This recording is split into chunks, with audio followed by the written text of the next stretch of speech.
Today I'm going to explain the equation for charge with respect to time of a discharging circuit. So firstly, what is a discharging circuit? So a discharging circuit has a capacitor, and I'm going to draw the switch for the circuit, and a resistor.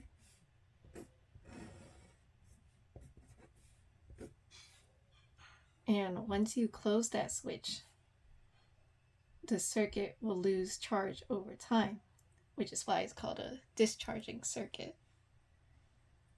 And the equation for the charge loss over time, or charge with respect to time, is QT is equal to initial charge times e to the negative t for time over tau, which is a time constant. Tau is equal to the resistance times the capacitance. And the graph for QT looks like this, where this is the initial charge. So why does it look like that? Why is it an exponential decay graph?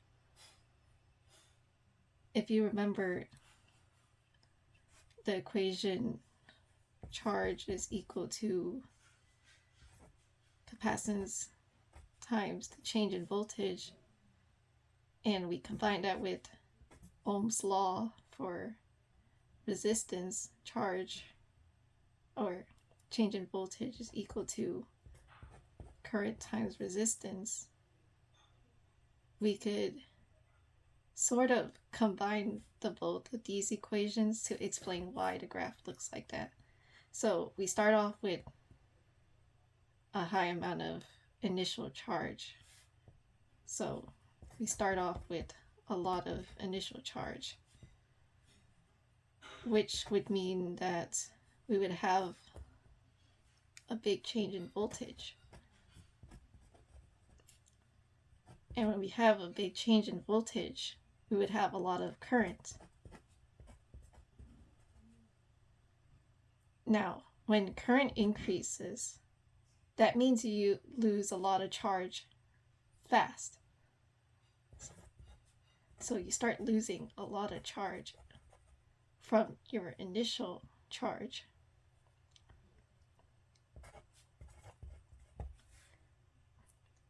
And when you lose a lot of charge from your initial charge, that means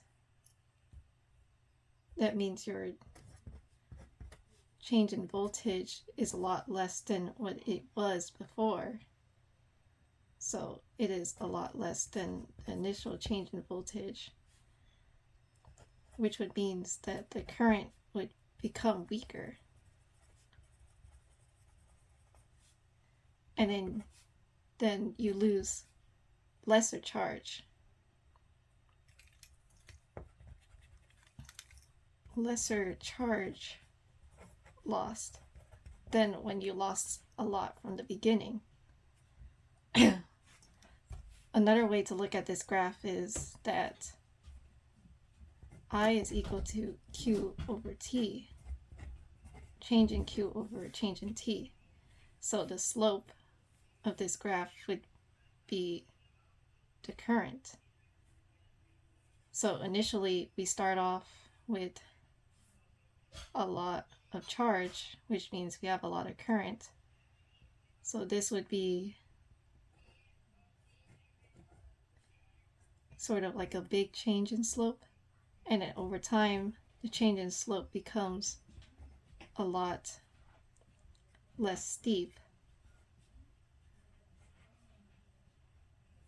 So then you get this graph where the slope starts really steep like this, and then it smooths out, which is why the graph for charge with respect to time for a discharging circuit is an exponential graph.